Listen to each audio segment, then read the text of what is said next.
AP శాసనమండలి సమావేశాలు live ద్వారా చూద్దాం.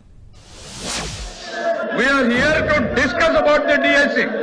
ప్రజలకు ఒకవైపు ఎల్నినోతో ప్రజలు ఇబ్బంది పడుతూ ఉంటే తాగునీరు, సాగునీరు, వ్యవసాయం ఏ రకంగా ఈ ప్రభుత్వం వాళ్ళని ఆదుకోబోతున్నాం అనేటువంటి బాధ్యతాయుతమైనటువంటి సమాధానం చెప్పాల్సిన మీరు నిర్లక్ష్యంగా ప్రజల పట్ల ఏమాత్రం కూడా అంకిత భావం లేకుండా వాళ్ళ సమస్యల గురించి చర్చించకుండా కేవలం రాజకీయాలు చేయాలనేటువంటి ఆలోచనతో మీరు ఈ అల్లరి చేసేటువంటి కార్యక్రమం చేస్తున్నారు తప్ప రైతులు ఏ రకంగా ఇబ్బంది పడుతున్నారు, కృష్ణా డెల్టాలో రైతుల పరిస్థితి ఏంటి, గోదావరి డెల్టా ఏంటి, రాయలసీమ ఏంటి, ఉత్తరాంధ్ర ఏంటి, ఈ రైతుల సమస్యల గురించి ఒక్క నిమిషం మీరు మాట్లాడారా? తాగునీటి సమస్యల్ని ఏ రకంగా పరిష్కారం చేయాలనేటువంటి సలహా సూచనలు ఇచ్చారా? ఇన్ని ఇబ్బందులు రాష్ట్ర ప్రజానీకం దేశం మొత్తం ప్రపంచం మొత్తం ఎల్లినోతో సఫర్ అవుతా ఉంటే మీకు మాత్రం మీ నిన్నో జబ్బులు పట్టాయి. నిన్నో జబ్బు వచ్చింది మీకు. మీ అజెండా మీకు తప్ప ప్రజల అజెండా మీకు అవసరం లేదు అధ్యక్ష. దిస్ గవర్నమెంట్ ఇస్ కన్సర్న్ అధ్యక్ష. ప్రజల అజెండానే మా అజెండా. ప్రజలకు అవసరమైనటువంటి ఎల్లినో మీద చర్చ పెట్టండి, ఆ తర్వాత మీరు డిఎస్సీని టేకప్ చేయండి అనేటువంటిది మీకు చెప్పాం. దానికి మీరు స్టిల్ స్టికింగ్ ఆన్ అధ్యక్ష. లెజిస్లేటివ్ అఫైర్స్ మినిస్టర్ గారు రాష్ట్రం మీద, రాష్ట్ర ప్రజల మీద ఎంత అభిమానాన్ని చూపెడుతున్నారో మేము చూసాం. మరి ఈ అభిమానం అసెంబ్లీలో ఏమైంది అధ్యక్ష? ముందు డిఎస్సీ చర్చించిన తర్వాత ఏదైనా చర్చించారు కదా, మరి అక్కడ ఏమైంది అంటే అక్కడ లేదా ఇక్కడ వచ్చిందా? మేము మొదటగా ఎజెండాలో పెట్టింది మేము, వ్యవసాయం మీద చర్చించాలని అడిగింది మేము. డిఎస్సీ మీద చర్చించిన వెంటనే వ్యవసాయం మీద చర్చించండి, ప్రజలు ఇబ్బంది పడుతున్నారు, వర్షపాతం లేక, ఎరువులు దొరక్క, గిట్టుబాటు ధరలు లేక ఇబ్బంది పడుతున్నారు, అల్లాడుతున్నారు. ఎప్పుడు ఇలాంటి పరిస్థితులు ఈ రాష్ట్రంలో లేవు అని చెప్పింది మేము. ఇటువంటి పరిస్థితుల్లో ప్రజలను ఆదుకోవాలని చెప్పాం. మరి అసెంబ్లీలో మరి ఎందుకు పెట్టారు అధ్యక్ష? ముందు డిఎస్సీ పెట్టండి. అక్కడ లేదా? అక్కడ ప్రజలు కాదా? అక్కడ చర్చించిన ప్రజలు కాదా? అక్కడ వచ్చి రెండో పెడతారు, ఇక్కడ వచ్చి మాత్రం ఇక్కడ పెడతారు. అంటే ప్రజల మీద ఎంత శ్రద్ధ ఉందో. క్వశ్చన్ అవర్ అయిన తర్వాత బిఎస్సీ పిలుస్తాము, బిఎస్సీలో డిసైడ్ చేసి లేదు నన్ను పిలిచారు. ఓపెన్ చేయండి అధ్యక్ష.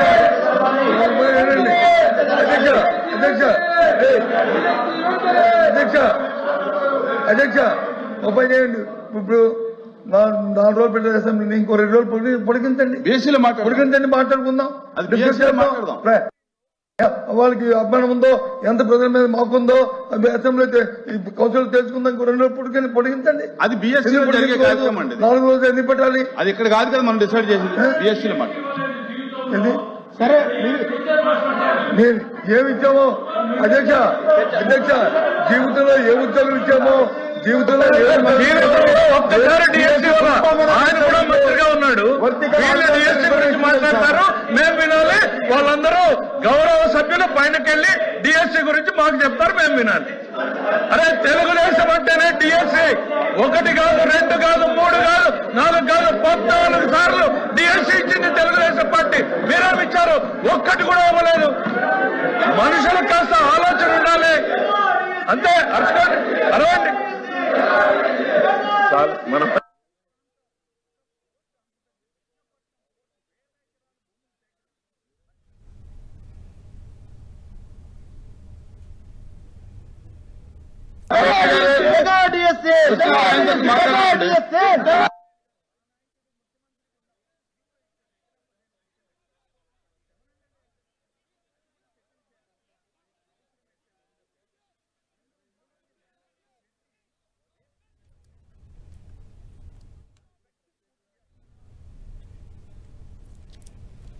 ఇక ఏపీ శాసనమండలి సమావేశాల్లో కొంత గందరగోళం కనిపిస్తుంది.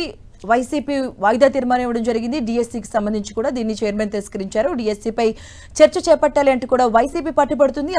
మరోవైపు చూసుకుంటే అధికార పార్టీ ఎల్నినోపై చర్చకు సిద్ధమని కూడా వారు చెప్తున్నారు. సో ఈ నేపథ్యంలోనే ఏపీ శాసనమండలిలో కొంత గందరగోళ పరిస్థితులు అయితే నెలకొన్నాయి.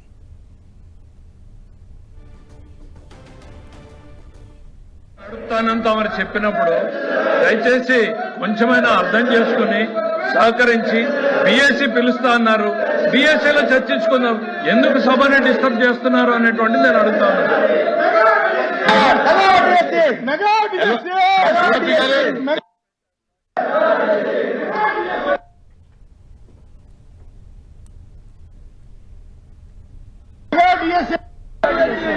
ఎల్ఓపి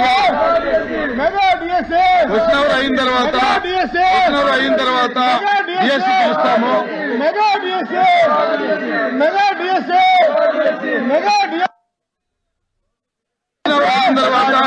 క్వశ్చన్ అవర్ అయిన తర్వాత బిఎస్సి పిలుస్తాము. బిఎస్సిలో మీరు డిసైడ్ చేయండి.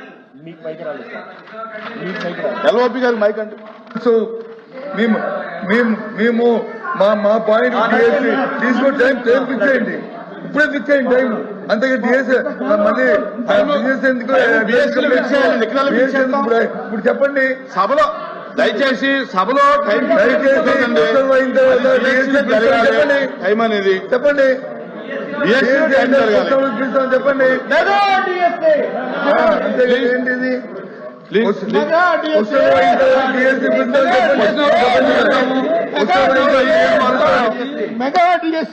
14471 మెగా డిఎస్ఏ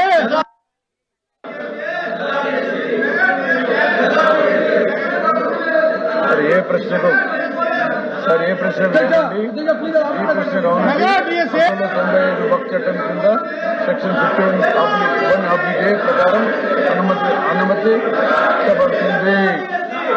ఈ ప్రశ్న ఉత్తమనం కాదు.